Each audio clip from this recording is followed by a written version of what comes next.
ये कहानी एक छोटे से गांव की है जहां एक सुंदर सी लड़की नामक मीरा रहती थी।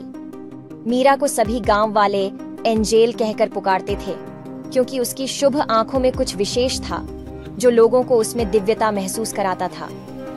एक दिन गांव में एक अजीब सी बीमारी फैल गई। लोग बीमार हो रहे थे और उनका इलाज संभावना से बाहर था।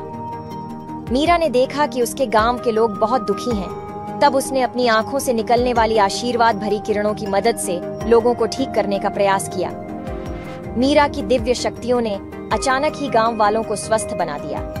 लोग हैरान थे और वह अपनी इस अद्भुत शक्ति को समझ नहीं पा रहे थे। उन्होंने मीरा को एक देवी के रूप में पूजना शुरू किया। एक दिन गांव में एक युवक नामक राज आया। वह भी बीमार था और उसका इलाज भी संभावना से बाहर था।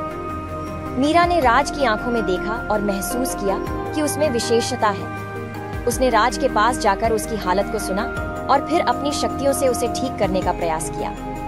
मीरा की महाशक्ति ने राज को भी स्वस्थ बना दिया। राज ने मीरा का हृदय से आभास किया और उसकी अद्भुतता को स्वीकार किया। दोनों में एक दूसरे के साथ होने वाली अद्वितीय बनावट को महसूस होने लगा। गांव वालों ने मीरा और राज को एक दूसरे के साथ देखकर खुश होकर उन्हें गांव के नेता बना दिया। मीरा और राज ने मिलकर गांव में शिक्षा के प्रति उत्साह बढ़ाने का प्रयास किया और सभी बच्चों को शिक्षित बनाने के लिए काम किया।